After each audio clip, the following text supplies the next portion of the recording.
Good. So I'm having a conversation with Adam Dudas-Smith. Is that the right pronunciation of your name? I suppose if you were getting really technical, do dash because it's Hungarian, but then I'm not fussy. Oh, I've been called Mr. Smith still, Mr. Dudash, smell, Mr. Duda. Oh, yeah, I don't mind. It's fine. oh, where's the Hungarian part? My wife. Oh yeah. So when we got married, I was Mr. Smith and she was, Miss Dudas. So it's all about keeping the peace. And she's listening as well. Oh, great. Say hi to Jem for me. I will. So no, it was, I'm not fussy with that kind of stuff really. So and it's an interesting name, and to keep the history in the family, not many Yeah, do that very good. Smiths around. Very cool. Very cool. So you and I have known each other for a few years. Tell people briefly in like 20, 30 seconds what you do. And then we'll just create a little bit of a context for this conversation. I suppose a glorified salesperson, really. But in a Glorified, very huh? specific. Yeah, because I end up getting involved in a few other things as well. Presentations to board level and thing like that, which don't really involve me necessarily. But I look after a certain area and develop relationships with distribution companies that buy our products, which are rubber products, rubber manufactured in Sri Lanka that we ship around the world, and I work to develop that for our Italian head office. So when you said rubber products, like I'm listening, I'm going, what? Like, what kind yeah, of? so tire. I mean, tires, solid rubber tires mainly, but then we also do these spacers. So that's why sometimes it's all material handling industry. So anything, with a forklift truck, tires for forklift trucks mainly. And it's amazing actually. Whenever I talk about the industry and people sort of look and think, "Oh, really? Is that much going on there?" And if you can find something that wasn't moved by a forklift, you will struggle.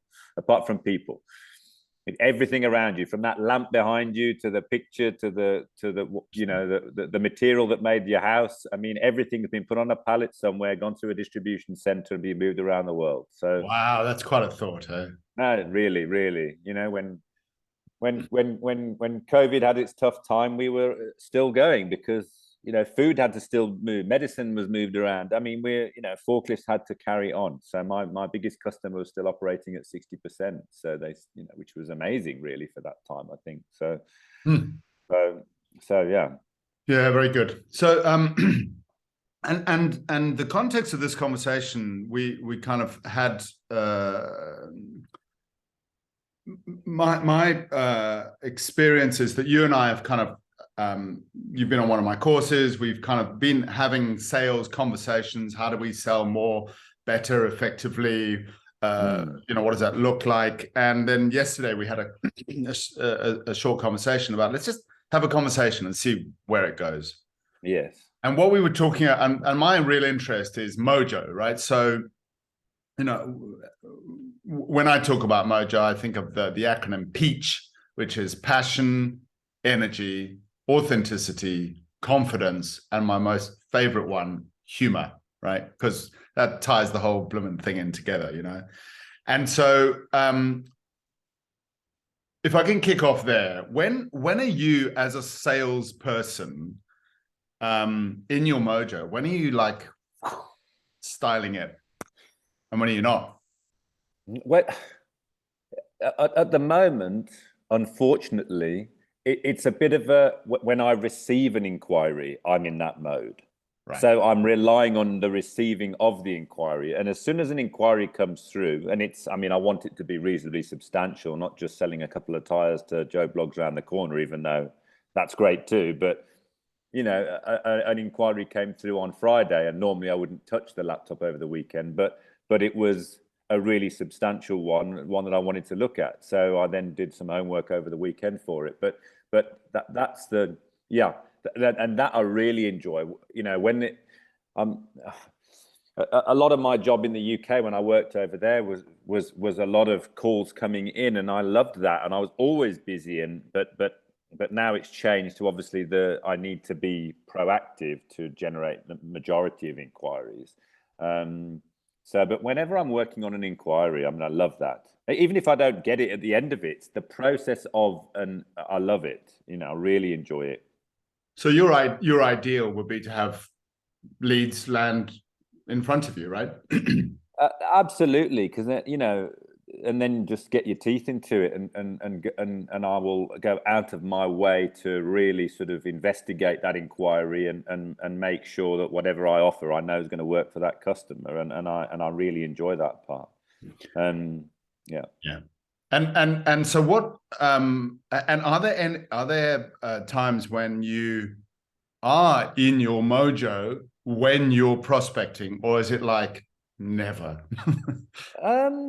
No, it does happen. It does happen, but I suppose I go through these sort of stages. At one point when we used to share the office space, I would sometimes stay late in an evening and make calls to America, and there'd be, out of the 8 calls, I'd just say, oh, I'll just try one more. All that, 7 of them had just been not terrible, but just very dismissive. And then that last one, just a glimmer of hope, and then that would do it. But it's, and that's, I think, what they say, don't they? That you're one phone call away from that great sale, great opportunity, or just a glimmer. And as soon as you feel that, it's like playing golf. You can go around and hack the ball everywhere, but if you hit one amazing shot through those 18 holes that got, then it keeps you coming back. And I suppose it's that similar feeling that you've just got to carry on and get that extra call that takes you somewhere and makes you think, okay, wow, there is light at the end of the tunnel, and if I persevere and commit, then something can come. Yeah. What came to my mind was an ad I saw many years ago. This person running with beautiful landscape, and it said, "Hit the road. It'll help you to work out where you're going." Mm. And I think the same I relate completely to you. I know that, when people say to me, "How's business?" I always say the same thing. It's as good or as bad as the amount of energy I put into it. Mm. And it's just, yeah. So you and I have spoken about this kind of 5 calls or something. We've done bits and pieces of like accountability stuff, and like, what are your thoughts around that? I think it works incredibly well, and I find it really unusual that something's worked really well and then you don't carry on with it. It's a real, it just doesn't make any sense. We start doing this sort of write the to-do list down, send it through to each other. We both, through that short, how long were we doing it for? A couple of weeks, let's say. Yeah. 2-3 weeks maybe. And we both had positive, maybe not life-changing, but really sort of positive up there responses to what we were doing. And yet, we're having some downtime from it, which is, but every morning I think about that we did that, and yet, to take the photo, to actually write the to-dos down and send the photo through. It's uncanny, the human mind, and that if some things work, they often, if it ain't broke, don't fix it kind of thing. But then you've got to carry on and commit to things. And I think I left that call on, that voice call with you the other day, because it was on my mind. Just that I read a quote somewhere saying success is that sort of 10% smart, but then 90% or something like that actual just commitment to that daily, weekly commitment to something for you to see the results. Yeah. So much so. And I think that's the difference between someone that's incredibly successful in business and not as much. And no matter what your motivator is to achieve that, it's, for me, the motivator's never worked. I'd love to give my wife and my son a better life. That surely that should be enough to then build that structure in somehow and do something. But it's strange. It really is. Yeah, you and I have spoken about the book, the chimp paradox, and this is classic chimpanzee behavior, you know. And so the chimp paradox is about, excuse me, is about the emotional center of the brain, which basically unchecked runs the show, you know. And then the human part of the brain is more the logical planning part of the brain. So, you know, classic example, let's make 5 calls tomorrow. Is it going to make a difference? No question. If you keep doing that over a year, is it going to make a difference? Absolutely no question. Chimps on board. Yeah, cool. Let's do it. Let's rock and roll. Come on, baby. You know, and then the alarm goes off the next morning and you're like, and then the chimp goes, it was a good idea then, but fuck it. It's too much hard work, right? And that's what we're up against. And I think it's just, you know, my realization. I found that particular book, The Chimp Paradox, which I've got here, and I'm still kind of going through it. Just really useful to check. Okay, this is not personal. I'm not a bad person. You know, this is just the chimp, you know, and the chimp thrives on emotions and feelings and impressions. And if it doesn't feel like it, then it doesn't feel like it, you know. So what I'm thinking out loud we should do is do the same but different. I'm just, you know, as a thing. And the phrase quality over quantity is coming to my mind. You know, like I know that I can get into, okay, 5, yeah, I know it works, fine, I'll put the 5 things down. No, I did this, I did that, you know, but I think there's something in one, like we were speaking yesterday, like one quality call. Like I said to you yesterday, I know if I do one quality call, you know, that's 7 a week, 28 a month. It's like, and it's not just that, because what comes from that is more, right? Yes. Absolutely. That commitment to just one a day. But yeah, I mean, one of my customers in South Africa, my biggest customer, you know, a lot of people will just crunch numbers. You know, they're targeted on how many sales calls they do a day. But this technology they have is just phenomenal. They can see everything, you know, where they've been, what they've done exactly, and how long they've been there. But you can see from the sales calls that they're doing 5, 6, 7, 8 a day, and yet 4 customers in total are buying from that particular salesperson in 1 month. You know, after all those calls, crunching, and it's because the calls aren't quality. You know, they're going in, they're crunching a number. Hi, my name's this. Here's my card. Go. You know, the quality isn't there. It would be much better if they did less numbers and they were real quality calls that they took time on and learnt the customer. So I'll tell you what's coming to my mind, and maybe to yours as well. Excuse me. What if you and I were to work on, or I judge, process is the word that's coming to my mind, right? So, you know, I have a process of sorts. I'm sure you have a process of sorts, you know, but the difference between, I mean, there's no bad results. It's just bad salesmanship, I think. And for me, salesmanship is all about it. It's now that you know, secondhand car salesman, you know, dudes with mustaches, you know, who look really dodgy, you know. But really, sales. What is sales about? I mean, the one of the myths of sales is that extroverts are the best salespeople. They're not.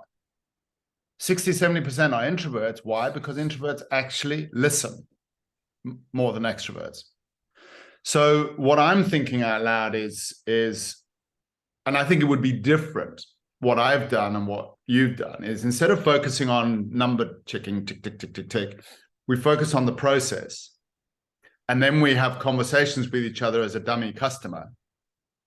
And then, you know, so I could do it with you. I could start, you know, client, you know, Joe blogs, met on a plane, whatever. This is what I would do. I'd do this. I'd ask this question. I'd say, let's set up a discovery call. Let's have this. Let's do a presentation, through to pitching. And I think that would be really, really interesting. And really useful, because you're getting another pair of eyes and ears on it, particularly, you know. Yeah, one of the best experiences I had was I started to record all of my calls. But Wow. time ago, back when it was before our space, I had a different office space at that Villagers, that rugby club. I Yes. had an office space there before the one where we were, and I recorded all my calls, and it was cringeworthy to go back and listen to myself, and I actually felt like I sounded aggressive. I think one of the words I really don't like is whatever, and I was saying this word to these new prospects, and I wasn't, and it didn't sound like the word that when I said it, I mean, I hardly even knew I was saying it, but when I listened to myself back, I just thought, gosh, I just sound like I'm hot, it was awful, but it was a real eye opener, and gosh, what you can learn from that, from recording all of your calls and just listening back. How did I sound there? And you could almost hear where the conversation, I don't want to say where it went wrong, but where the conversation actually took a turn. Because you're training yourself, aren't you? You're learning, I mean, well done for doing that. Not only recording them, but actually listening to some or all of them. It's really, really, really hard. That's the hard avenue, man, because another conversation for another day, but there's a reason that most people cannot stand our own voices, and we cannot stand what we look like. We can't stand and long story short is because when I'm speaking to you, I hear my voice, right? But it's the bones and the structure of the skull and so on, so makes it like I'm just used to it, right? But when it's played back to me, it's tinny, it's off, it's a completely different sound. Totally. So we judge it against, oh, that sounds awful. Do I really sound like that? No, you don't actually. Yeah. And we never actually get to hear ourselves except hearing ourselves. Now, where I think, that kind of process is really powerful is getting another pair of eyes and ears to go, I wouldn't mind betting that I would listen to that and go, no, mate, you weren't aggressive at all. I don't think so. It's not my experience.